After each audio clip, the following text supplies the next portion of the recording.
सो जब सलवार काटेगी तो आपने सिलाइयाँ कौन सी पहली सिलाई करनी है और कौन सी सिलाई बाद में करनी है।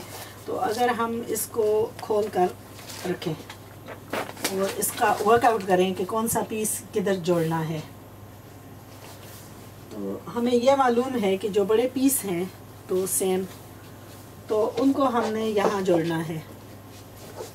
सो अगर कपड़े का सीधा और उल्टा सीधा हो तो फिर तो मालूम होता है कि जैसा कि अगर सिल्क आप इस्तेमाल कर रहे हैं तो एक की शाइन होगी, एक की शाइन नहीं होगी, तो फिर तो आसान है। लेकिन जिस कपड़े की सीध और उलट ना हो तो उसमें सबसे बेहतर तरीका यह है कि आप उनको जो है दोनों का रुख एक दूसरे को फेस करें और उनको पिन कर लें, ताकि आपका बाद में ये प्रॉब्लम ना आए कि हमने कौन सा सिलाई किसके साथ करके जोड़ना है।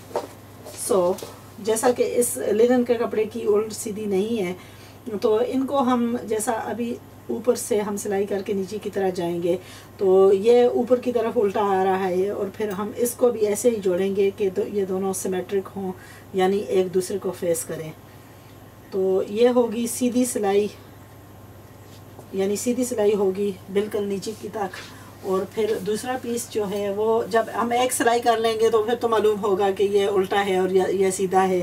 तो इसी तरह हमने ये दो पीस जो हैं ये अंदर की तरफ इनको जोड़ लगाना है। तो ये जब सब जुड़ जाएंगे तो ये मुकम्मल एक बड़ा पीस बन जाएगा।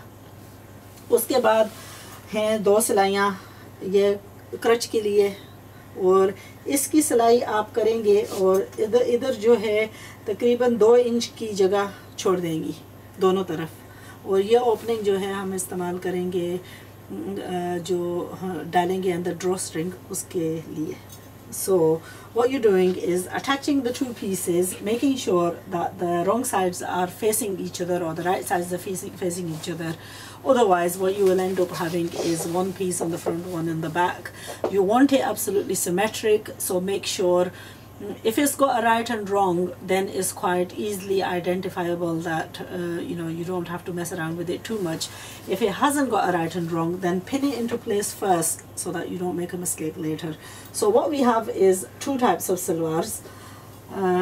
It's basically same type, but I've cut them on different times and I may have used a slightly different procedure. So this is one.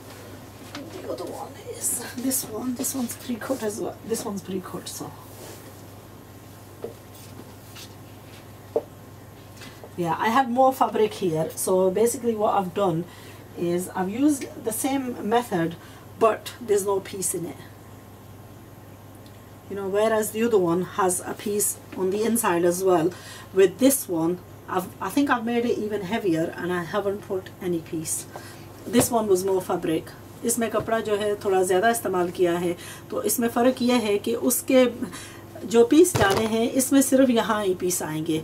दूसरी जो है उसमें आगे की एक तरफ जो है यहाँ पीस आएगा, दूसरी तरफ जो है वो छोटा सा पीस यहाँ आएगा।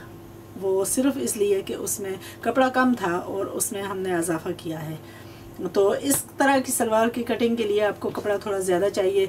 ये मेरे ख्याल में था 2 1/4 और वो था 1 3/4, पौने 2 गज़ था, ये 2.25 गज़ था। तो ये थोड़ी सलवार उससे भी ज़्यादा भारी है, लेकिन प्रोसीजर सेम ही है। आपने यहाँ से सिलाई इसको भी करना है, उसको भी करना है, और फिर हम नेक्स्ट स्टेप पर जाएंगे।